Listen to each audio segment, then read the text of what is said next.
My purpose here today is to improve the safety and the reliability of your electrical substations. And I want to do that through the lens of a concept called the normalization of deviation. And this is a concept that was developed by Diane Vaughan and popularized in her investigation in the Challenger disaster. What she found is that we create a deviation spiral. And we start off with what's normal, right? What's the original normal? And then we move around that spiral to a failure, or to something that's a deviation and there is no failure. And that becomes the new normal. And then we continue to move around that spiral. Little by little, we create this vicious, destructive cycle that ultimately winds up in something catastrophic happening. Today, I want to share some stories and some ideas that are related to utility substations and substations in general that could be occurring in your system and what you can do about it. By acting, we can create a virtuous cycle and achieve greater and greater levels of reliability and safety in our substations. Because once an incident begins, the ultimate outcome is largely a matter of luck. And my goal is not to be lucky, but to be good. So here's a quick agenda. I'm going to look at the whole life cycle of a substation. I want to start off with acceptance testing. We talk about routine inspections and the habits that we need to create there.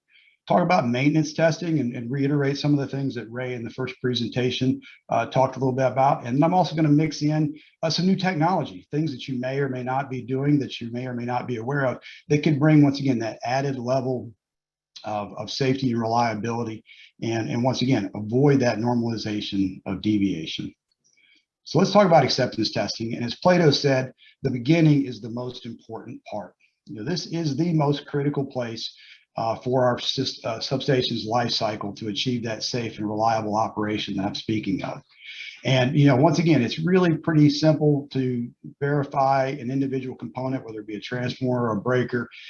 What's more complicated, what takes more time, and where I sometimes struggle with clients is that they want to go with the lowest price when it comes to the commissioning and the functional testing of their substations.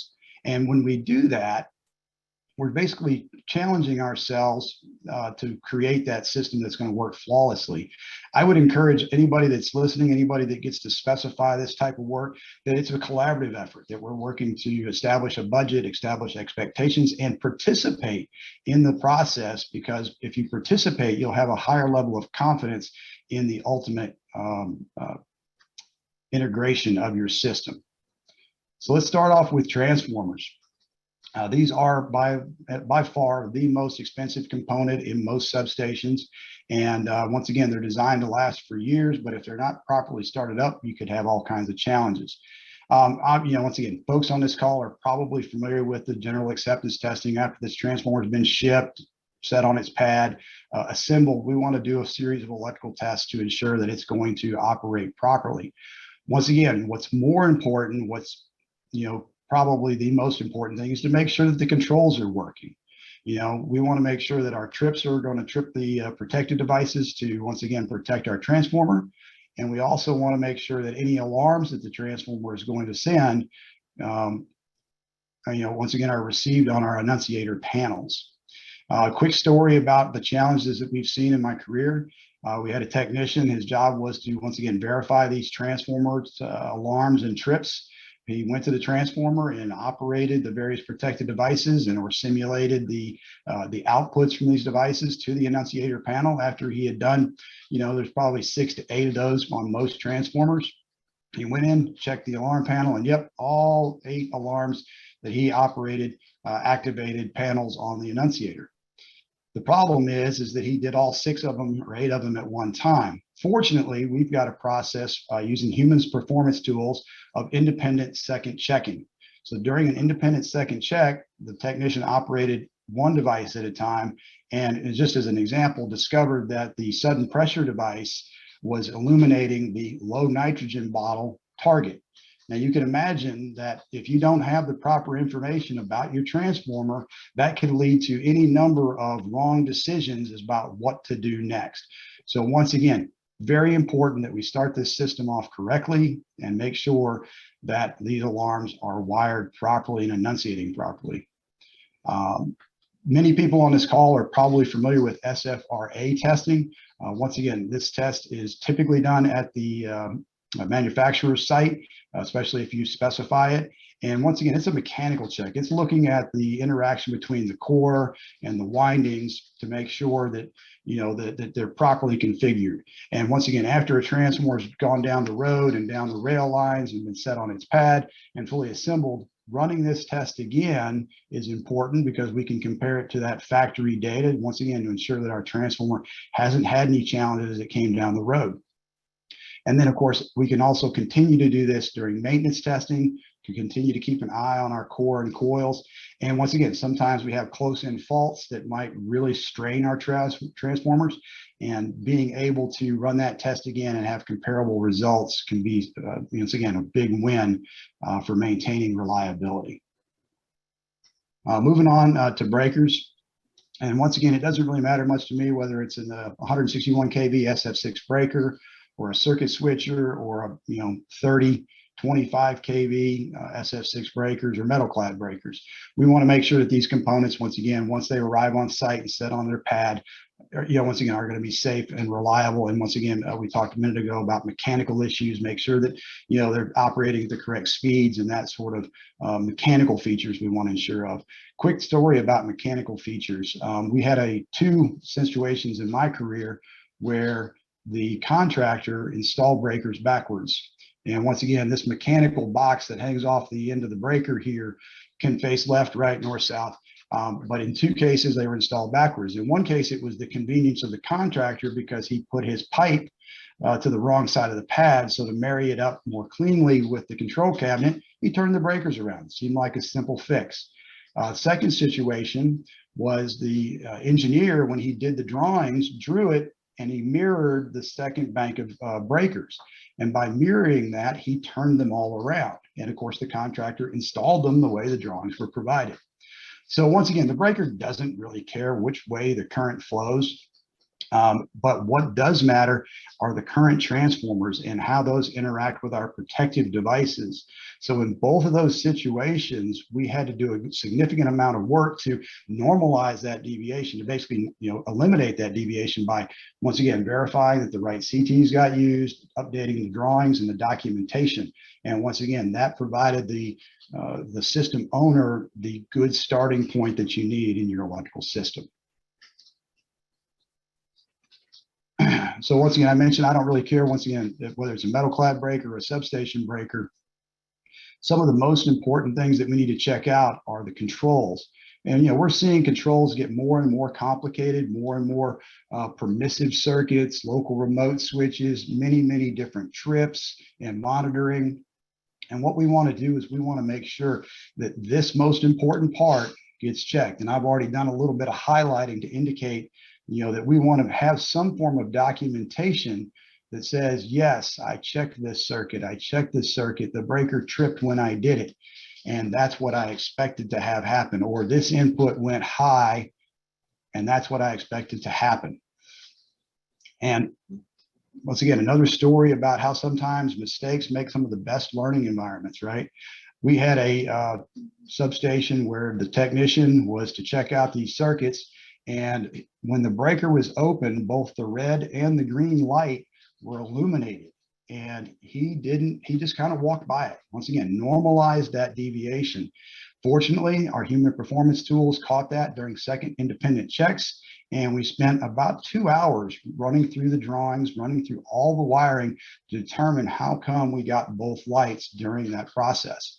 And once again, we were able to fix it and not normalize that deviation and give the customer a, once again, less than awesome substation to start. The other critical feature are current transformers. And in such, again, single point grounding. There's plenty of white papers out there about how critical single point grounding can be.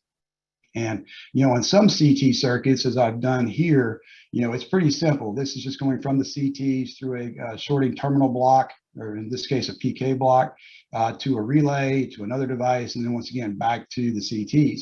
And so the drawings clearly show right here where I've highlighted in yellow, the single point of ground. And one of the checks we want to do is lift that ground wire and make sure that there's no other grounds in that CT circuit. Well, it's even more important in differential circuits. Once again, that single point of ground. If we have multiple points of ground, once again, there's tons of white papers out there that you can read. If we don't have that single point of ground, then we can have, once again, nuisance tripping. And what we found, or what I want to illustrate, is that these CTs don't have a short at the CT inside the switchgear section or inside the breaker, like the circuit above it. And that's because it's continued on to the sheet onto the right. Let me get my laser pointer out here. To the right, here's that continuation of this circuit. And what we'll note is that here is where the single point of ground lies for all of those circuits. And once again, in this particular situation, this could be 10, 12, 15 or more breakers, and they all are going to be on a common circuit to that protective device. And we want to make sure they've got that single point of ground. So single point grounding is super important to make sure that we are going to, once again, turn over a system that is at the best possible start for its lifetime. I mentioned a minute ago about a PK block right here in the center with the red circle around it. And, I talked about how we want to highlight these drawings so that we know that the current goes from the CTs to the devices. Typically, we do that by injecting current into the circuits to verify that it's on the proper phase and magnitude on those devices that are monitoring it. But I want to point out that there's this bar represented on the drawing. This is the shorting bar. And so what we want to make sure is that when we remove the PK block or open a test switch, I've seen it on both scenarios, we want to make sure that those CTs are indeed shorted, because we never want to have an open circuited CT in our system. And so I've seen it before where they've been wired wrong. They've been wired, from the CT to pin 7 instead of pin 8, so that therefore when we pull the block, they're not shorted. So once again, we inject current, pull the block, make sure that the CT is indeed shorted, is once again another critical step that I've noted in my career when it comes to the proper operation of relaying and CT circuits. Quick note on PK blocks. I see this very routinely, that these PK blocks are assembled backwards or incorrectly. And this is a great example of what I mean by backwards. So we'll note here along the bottom, this is the shorting bar that I was pointing out in the drawing a second ago.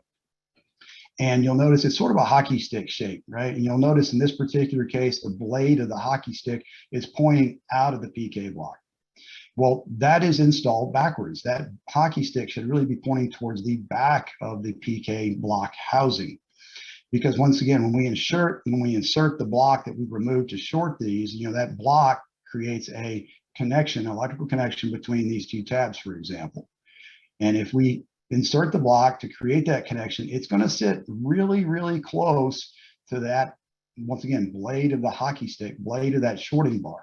And in any number of situations, whether it be a close-in fault or just got lucky that day or humidity is high, we can create a short between phases. And once again, if it's a differential circuit, that can create all forms of nuisance tripping. If it's a standard overcurrent protection, we might not see that current get to the relay. And once again, if the current doesn't get to the relay, it puts our system in a very hazardous position. So once again, we always want to inspect PK blocks and test switches to ensure that they've been 100% put together and installed and wired correctly. One of my best substation startups that I ever did, and it was a very crucial substation, very tight timeline to get it installed into the yard. We tested the gear 3 different times. The first time we got to test that gear was at the warehouse, at the manufacturer's warehouse. Basically, put the gear on the floor of the warehouse, wired it together, and began doing tests. And once again, found and corrected a number of different problems. The second time we tested it was after it had been packaged into the e-house. And so once again, went through the gear, virtually all the same checks, and continued to find problems. And the third and final time that we tested the gear was after it was installed in the field and interconnected with the various breaker and transformer inputs and outputs at that point. And what I found is that every time we went through that gear, we found another challenge. We found another thing we needed to address. And much like this presentation, every time I went through this presentation, there's one more thing I need to address or fix the title slide. And so once again, the more time we spend going through these substations initially, the better we're going to expect to see them perform over the years. And one of the checks that was really valuable in that scenario that I was just describing was the verification of the current circuits using primary current. And by primary current, I mean injecting current through the buswork, through the breakers. And I've got this little red arrow representing current flow through this 3005 CT, through the breaker. And once again, this is to verify the differential trip. So once again, I inject this current through the breaker, and I want to see that I get a differential relay trip because it's not being canceled out by any current going through the feeder breakers. So once again, that's verification number one that I want to perform on these differential circuits.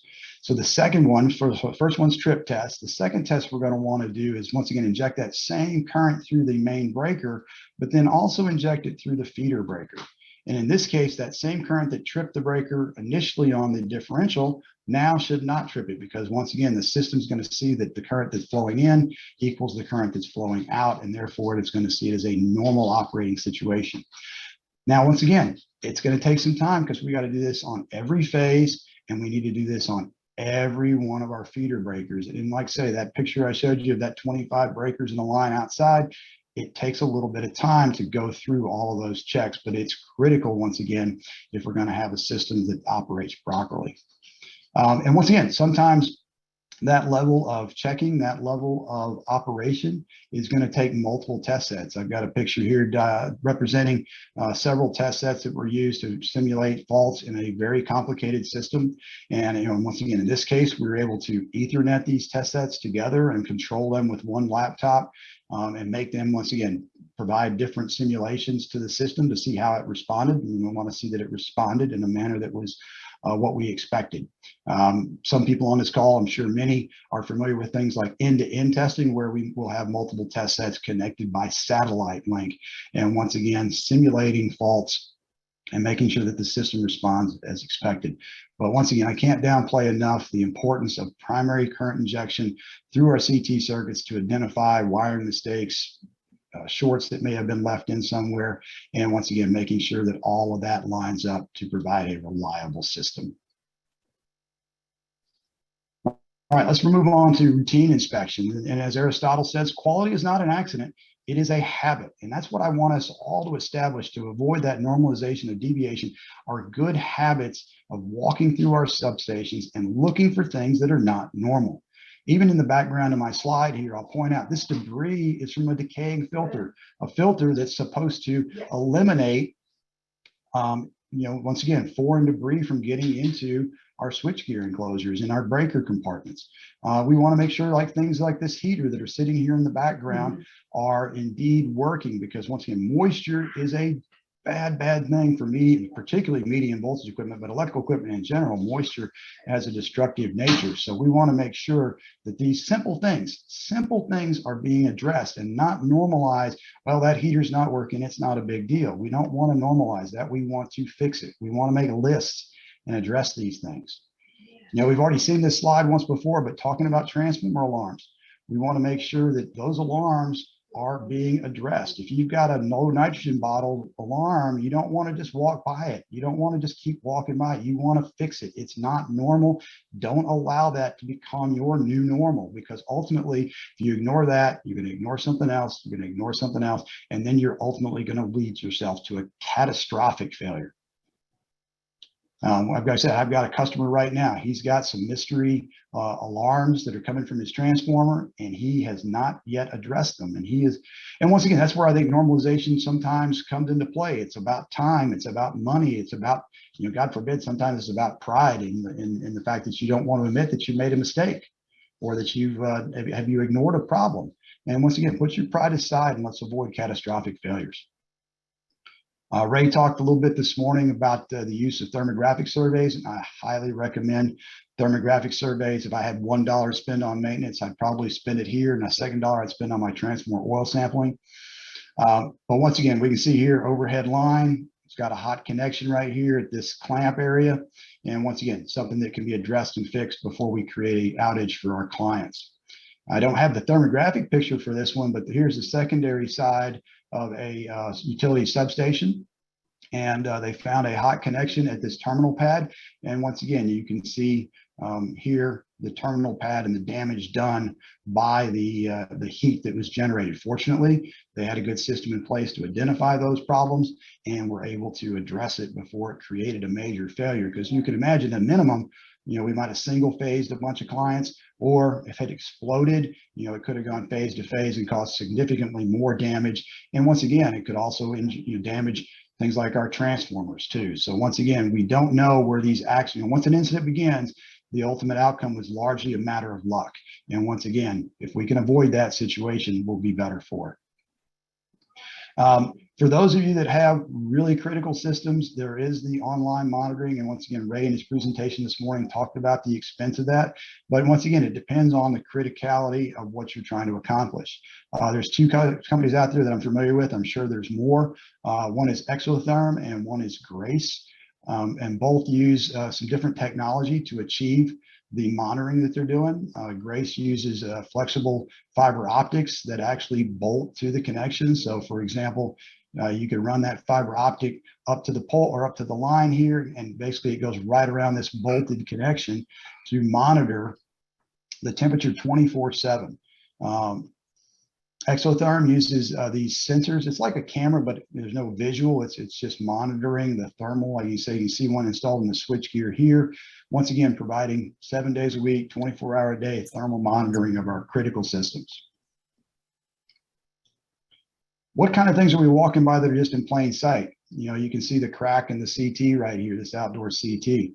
And, we know that moisture is going to get in there. We know that we're going to have a problem down the road because, once again, that moisture can cause that CT to corrode, misoperate, and ultimately not provide the proper input to its protective devices. And once again, maybe no easy fix, because how do we get it off from around this bushing? It may slide off. It may require a lot more work. I don't know. But what I do know is, what are we going to do to address that? Where is it on our list so that if it does come up to be a problem, it's like, hey, we know about it. We're trying to figure out how to correct it. I love this one right here. What is going on behind the covers in your gear? What's going on in the cabinets? Do you have cracked insulation in your control wires? You can see the cracks and the brittle nature of the insulation in this little picture here. And I get a call, it's not been as routine as it once was. And I don't know if it's because our customers are being better about this, but we see it all the time. We get a call after a heavy rainstorm that a transformer tripped on a pressure relief device or a sudden pressure trip, and they're not sure whether the transformer is the fault or not. And we get up on top of the transformer and we find this SO cord. Here's an example of SO cord right here, this black cable, and it's gotten cracked and brittle, and then water gets in there. And of course the water can create a short and thereby trip the transformer offline. And of course, yeah, tripping it offline is bad enough for the inconvenience that creates, but then we've got the expense and the worry of, is it a transformer fault, or was it just this bad connection? And do we even recognize that we had that bad connection? And I've got, many stories about devices like this, wiring like this, creating havoc. So once again, do these routine inspections, look for these problems. Here's one of my pet peeves for normalizing deviation. How many of you walked into your substation and not seen control lights burning on your breaker control panels? Once again, these lights are not just here to tell you whether the breaker is open or closed. They tell you a lot about the health of your system. For example, if you walk into your substation and you've got a breaker that's closed and that red light is not illuminated, it could be something as simple as the light bulbs burn out, right? Something very, very simple, but it should be addressed. Or it could be much more complicated. The red indicating light of a breaker is also monitoring the trip coil health. Is our trip coil complete? If I needed to trip that breaker, could it trip? And that light gives me an indication of the health of my trip coil. And finally, it could be something even more catastrophic, more systematic, more system problem, in that the control power is not present, right? If we don't have control power, then our relays can't trip breakers, breakers can't be tripped, our protective devices don't have the control power that they need to even be powered up. One more pet peeve of mine is walking through a substation and seeing, once again, this is a multi-lin relay that's got a self-test warning light illuminated. That tells me that relay is less than reliable right now, because it's telling me that it's got some kind of problem. It could be something simple, could be something much more catastrophic in nature if it's not addressed. Once again, walking through a substation and seeing an electromechanical relay that's got a target dropped. Maybe it dropped during the last fault, but do you have processes in place to reset those so that the next person that walks through the substation doesn't see a tripped, an indication of a tripped device, but yet nothing had tripped? Once again, calls into question, is my system operating properly? So once again, I'm not going to say do not, do a great job. Make sure that you address these things. And if you can't fix them right away, make a list and get back to it. Mechanical inspections, you may not have noticed it, but on the slide where I had the deviation spiral, there was a set of cables that were basically being corona damaged. There was some rust being generated on the metal enclosure around it. Well, here's another great example of a mechanical problem. This is the operating rod of a 161 kV air switch. Matter of fact, you can see the bottom part of the switch right here. And we were doing this during a maintenance outage, and imagine our surprise when the technician went to grab the handle to open the switch for maintenance, and basically the pipe broke right into right there. Well, this is more than a problem of environment, right? This is more than a problem of just iron rust. Well, it's actually indicative or an indication that these old brown insulators have some leakage across them that's finding its pathway back to ground through this pipe. So this is actually kind of a corrosive effect that's occurring because of ground current in the system. So once again, something that's easy to normalize because, well, metal rust, but does it? Are you addressing it? And God forbid that they had to isolate this in an emergency situation or reconfigure their substation to, once again, to continue to run production or to serve their clients. This was, not an easy fix. You had to, once again, a lot of effort went into repairing these things because, once again, it had been allowed to occur. Now, this one's a bit more difficult to work with. You can see the wasps that have infested a ground switch control or auxiliary contact box on a ground switch in a substation. And once again, got called in to investigate this because the ground switch mysteriously closed and nobody knew why. And for anybody that's on the call that's familiar with it, a ground switch closes into in Tennessee Valley into the high voltage line, basically creating a dead short, which forces devices upstream to operate and clear the fault. So once again, not necessarily something that you could easily fix, but if you're walking through your substation and you see wasps flying in and out of your equipment, you need to stop and address that. Don't normalize the bugs, the birds. And once again, we had some conversations earlier about squirrels and other insects and birds getting into things. So once again, things that need to be addressed. And that's just the tip of the iceberg, as they say, because once again, I could go and tell more stories about various problems that I've walked in and just, like, hey, did you guys know about this?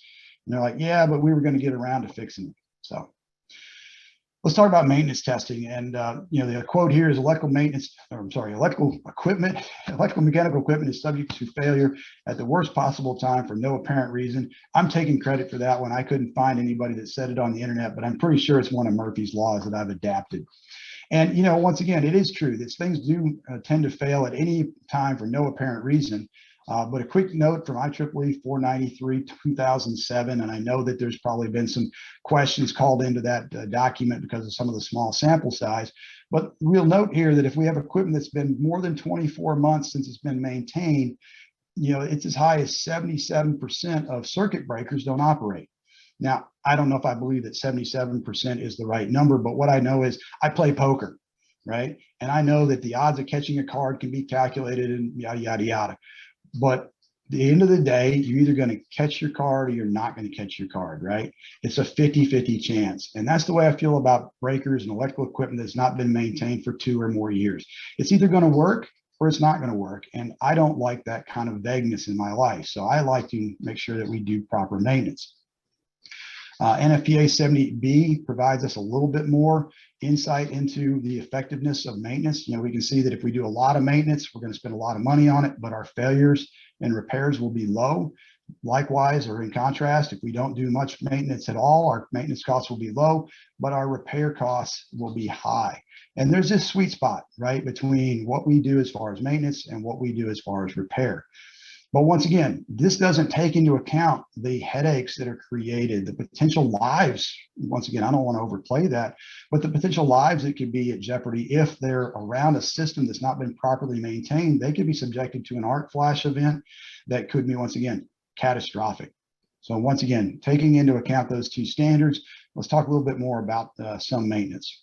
And I know that everybody on this call has a battery system that looks like this one.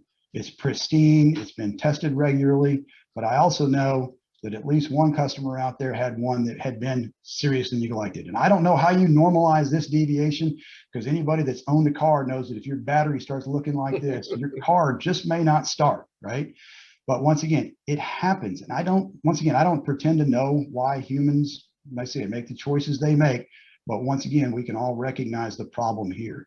And once again, this is one of those systems that sits there and we don't really think about it. It's kind of like, hey, if the lights are on, everything's good, right?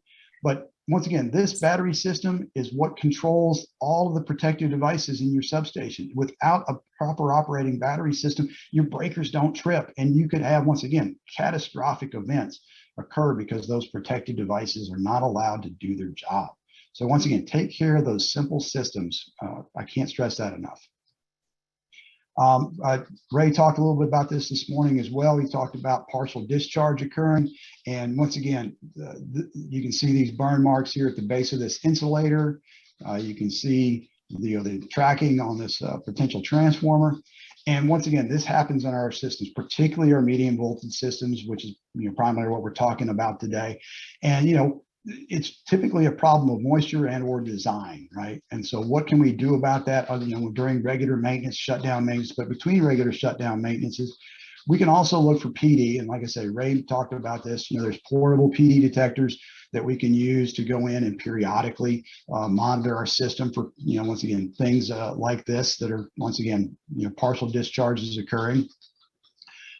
But for critical systems, right, for systems that we just don't want to take a lot of chances with, we might want to install continuous online monitoring. And as Ray mentioned, it does come with a cost. But what we'll note is, here in the early part of July, our PD level is pretty low. That's the red line compared to the humidity, which is in brown. But come August, the humidity's gone up, and look at what our PD does. Our PD's gone up as well. So once again, if we're doing periodic testing, we might miss that day where it's at its peak, where if we're doing it continuously online, once again, for systems that are really critical, this can be a big win.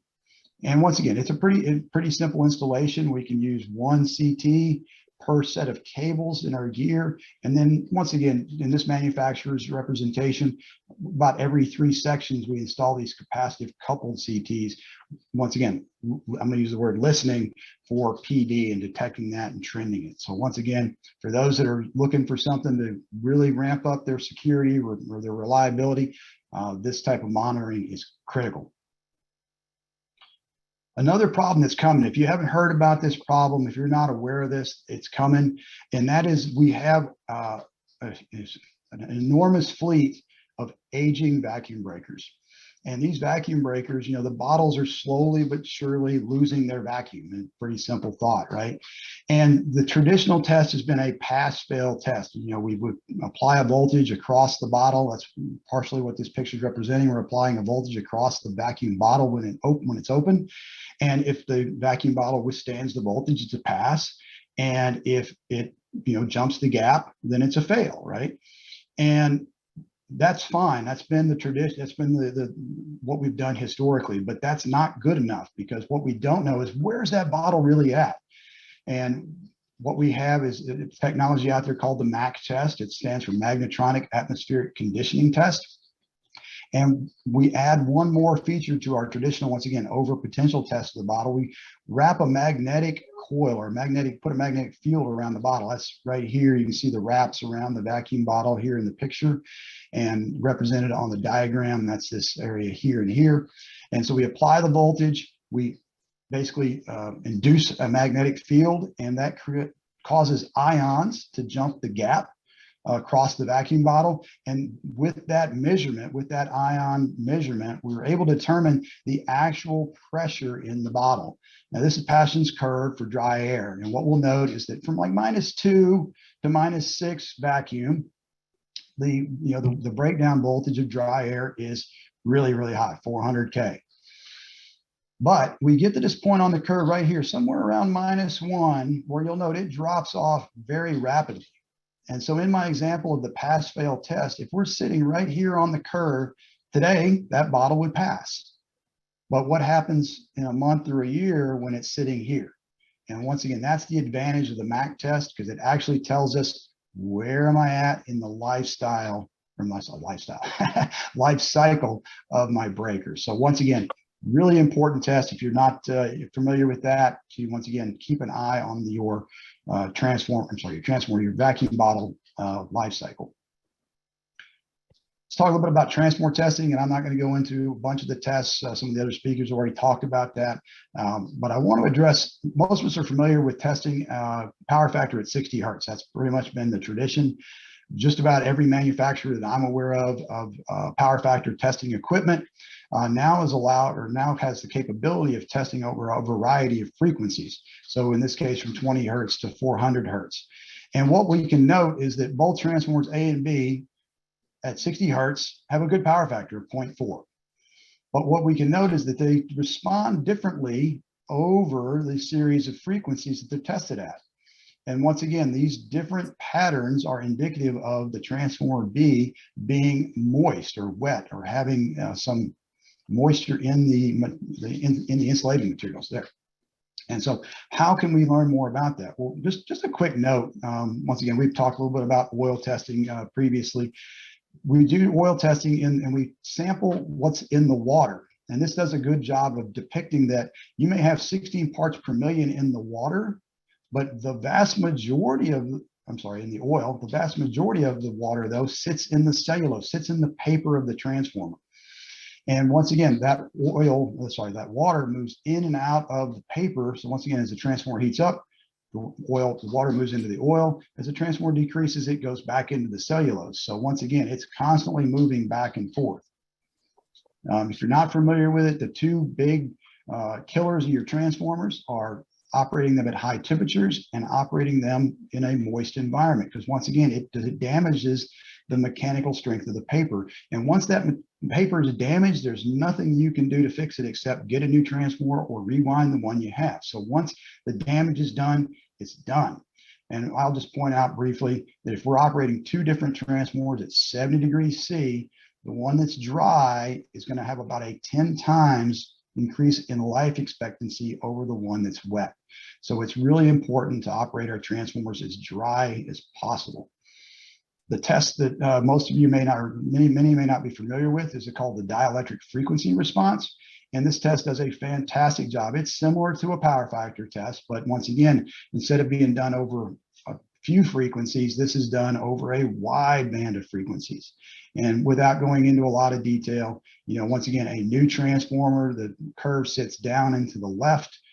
As we get some moderate aging on that transformer, it's going to shift towards the middle of the graph. And finally, a heavily aged wet transformer is going to sit farther to the right. So once again, this test is super great if you have critical assets that have some moisture in them, to kind of document where you're at. And once again, it's not any more complicated to do than a standard power factor test. And once again, I want to point out that, we do a lot of oil processing. We don't do it, but there's companies out there that do, like Southwest. And, once again, they do offline oil processing. Well, offline oil processing doesn't take advantage of the fact that the moisture moves in and out of the paper during the transformer's natural cycle through the day of heating up and cooling down. Using a small rig like this, where we can do continuous oil processing while the transformer is online, takes advantage of the fact that during the heat of the day, during the heat of the operation, that transformer is the heaviest loaded, some of that moisture is moving out into the oil, and so we can grab it up. And once again, as it cools down at night, it moves back into the paper. But once again, that cyclical nature allows us to extract more water from our transformer without having to take it offline. So once again, can be done while the transformer is operating. So once again, if you're not familiar with online oil processing, I highly recommend you check it out, especially for any moist transformers. And obviously you can see it's portable, so you can take it from one transformer to the next, one substation to the next with minimal effort. Ray hit this morning, but for those that might not have been on the call this morning, a lot of you got pad mounted transformers, sampling pad mounted transformers in a suit is, my opinion, completely unsafe in any situation. I don't care whether it's 40 cal or less, don't do it. There is technology, and it's not sophisticated technology, as Ray pointed out, but we just move that sample port outside so that we can take these oil samples anytime we want with no hazards. Data. I see a lot of, and this is a lot of industrial customers, they don't have data. They have events that happen in their system and they don't have any data. They don't know what occurred. It's really, once again, we still see a lot of electromechanical relays out there. And of course, they don't provide oscillographic records, but most of your modern relays do. I got two examples. One's a multi-lin relay here on the left, and the other one an SEL relay on the right. And it just so happens, and I don't know if it's just coincidence, but the ones I selected both have a single phase to ground fault. And once again, it shows how quickly the system responded, because once again, all the devices worked properly, right? The relay, the CT input was correct. The relay recognized it as a fault, processed its trip signals. That's, the trip signals are actually represented right here on the SEL, and was able to clear the fault in both cases in about 3 cycles. Once again, clearing a fault in 3 cycles minimizes the damage. I know the story behind the fault here on the left is somebody failed to do their test for absence of voltage check before grounding this circuit.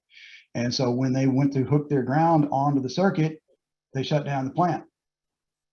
But they didn't see an arc flash. They didn't damage the bus. The grounds didn't explode because the system, once again, operated as designed. So we avoided, because of the whole life cycle that I've kind of described of avoiding the normalization of deviation, this fault cleared in 3 cycles. Nobody was injured. Nothing was damaged other than some pride when they shut down their plant. So once again, having this data is great and critical. And once again, the more I feel like you can bring it to your remote desktop and monitor everything, the better. But as Ray mentioned in his presentation this morning, it does cost money. But in theory, it's money well spent. And wrapping up, I thought I'd tell one more story. It looks like I got a few minutes left. Some other folks finished early. This is an 86 device. And for those that are maybe not familiar, an 86 device takes 1 trip input and then sends that trip input through a variety of other aux outputs to trip all the breakers in the substation in some cases, right? And the operators of this particular substation were having some nuisance tripping. And instead of addressing the nuisance trip and understanding how an 86 device works, they basically held it in the closed position, even though the coil was causing it to still trip because there was a standing trip signal, until the coil burnt. And once the coil burnt, then this 86 device can't operate anymore. And what wound up happening to them is they had another subsequent fault. And because this device could not trip the circuit, much like in the video of the transformer exploding, the fault just continued and continued and continued, doing catastrophic damage, causing the plant days, probably weeks of outage to get restored in a part-time nature, in a makeshift way, and then probably $1 million+ in gear and labor to, once again, rebuild everything that was damaged. So, it's the series and the pattern of normalizing the deviation, normalizing things like this, misoperating our systems that cause us failure and can sometimes lead to catastrophic damage. So,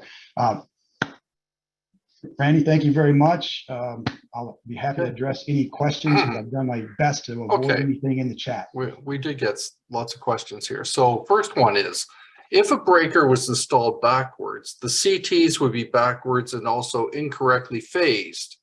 For instance, ABC would be CBA. Is that correct? Yeah, that's absolutely correct. And in most drawings, one set of CTs, typically CTs on a differential circuit, look out of the system. So once again, if the set of CTs looking out of the system was on the left of the breaker and we flip that breaker around, now per the drawings, that set of CTs that's supposed to be looking out is actually looking in. And that is why we had to go in and, like I say, work with the engineer, get updated drawings that reflected not only the phase reversal, but just the shift of where the CTs were, so that we could once again install those to the right CTs for the relaying application. What is the typical life cycle of vacuum interrupters, and does the number of operations affect life cycle, meaning does less operations mean longer life cycle? Okay, well, the life cycle, as I understand it, from most manufacturers is 30 years, right? When they built these bottles, they estimated their life at 30 years, is my understanding. And once again, we're seeing a lot of vacuum bottles that are 30 years and they got great pressure and no worries, right? But operations do affect it. And once again, as a general rule, I would say, I guess this is kind of an anecdotal statement, fewer operations usually results in a better vacuum or a more reliable vacuum bottle, because the number one-ish, depending on the manufacturer of the bottle, failure point are the bellows that that allow the breaker to be open and closed, right? There's the stem, the drive rod that drives the breaker closed, drives the breaker open, and that's completed by a series of metal bellows. Obviously, if we've got hundreds of operations on those bellows, they could begin to fatigue. But once again, they do tend to be very reliable, and we're seeing 30 plus years, depending on the bottle design. The ones that are most prone to failure are the ones where they would build the bottle and then evacuate that and then pinch the tube off. They pinch the tube off. So if you guys have got any pinch tube vacuum bottles in your system, those are the ones that I would argue are the most critical to look at. Okay, looking at oil testing and cellulose insulation in transformers, do you recommend furan tests in oil samples? Any value for the extra cost versus just looking at water content? Yeah, no, absolutely. Furan testing definitely provides documentable, trendable information about the condition of the insulating material in there. So yes, do you need to do it every year? No, but if you do it every couple of years, especially, if you test your furans and they're low, maybe come back and do it in 2 or 3 more years. And yep, they're still low. Then once again, you can kind of continue to extend that periodicity out. But once again, as Ray mentioned earlier, I definitely recommend routine oil sampling. But furans, we could probably spread that cost out. But even at the end of the day, compared to the price of a transformer, it's really insignificant. Right. What is the name of the portable unit for online oil processing? Ask me that question one more time. What is the name of the portable unit for online oil processing? Oh, so I don't know the name of that particular unit, but there are, I think one company out there was called Trojan, and they make these units. If you just search, once again, using the internet, online oil processing units, I'm sure there are many manufacturers out there, but one that I'm familiar with, I believe their name was Trojan, but it's been a couple of years since I've engaged with it. Next question, is AC high pot testing better than DC high pot testing on vacuum circuit breakers? By and large, most manufacturers recommend the use of an AC high pot to test your vacuum bottles. A lot of that relates to old DC high pots that had the halfway rectifier, and you could be at, I'm just going to pull out a number, 60 kV on your vacuum bottle, but there could be spikes in that DC because of the waveform not being fully rectified. And those spikes could potentially damage the vacuum interrupter. But most manufacturers recommend AC, and that's the test that we typically conduct. Right, okay. Okay, and I have another question here. What is the impact of future climate change events on substation components? Are systems designed to operate at higher average ambient temperatures? I noticed that the forecast for many southern states is that their summer temperatures could average 125 degrees. Well, that's a very interesting question that I've never been posed. Well, I mean, yeah, obviously, if we have higher operating ambient temperatures, our equipment is going to operate at a higher ambient level. And I guess just as a quick story about that, I see this a lot in industrial facilities, right? They've got fan controllers on their dry type transformers, and most of our dry type transformers are rated for 150 degrees C rise. So that's 150 degrees C above, and somebody's probably going to correct me if I'm wrong on this, above the normal ambient of 40 degrees C. So that's really all the way up to 190 if you think about it. Right. But I see they have fan controllers, and for some reason, these fan controllers are typically set to turn on at 100, 120 degrees C. And I'm like, why don't we turn them on at 50 degrees C and keep our transformers running really, really cool? Because I noted in my presentation, the cooler we run our transformers, the longer we're going to get life out of them. And that use of power to run the fans is, once again, compared to the cost of a new transformer and the interruption time, is negligible. Much like our substation equipment, we probably might need to look at, hey, when are we going to start our fans? Maybe we turn them on sooner to make sure that our equipment operates cooler in general. Okay, here's the next one. How can utilities harden and strengthen their substations to cope with these events like the Texas ice storm last year? Oh man, there's a lot of smart people getting paid a lot of money trying to rat that one out. But I mean, that Texas ice storm was a very complicated situation, one that involved the generation system becoming unstable. I think that it's important that every system do their individual part to make sure that their protective devices and their equipment are operating reliably, because some of this could have been prevented by removing load from the system. And once again, I can't speak to whether some of that worked or didn't work, but I do know that if relaying devices aren't working properly, then once again, the blackout of the Northeast many years ago was precipitated because of a number of relaying miscoordinations. And had those relays been coordinated properly and tested properly, which is where we talked earlier about NERC, that's where NERC came in and was really kind of got their foothold, I think, was following those blackouts in the Northeast. Right. Okay. Good answer. Okay. Thank you very much.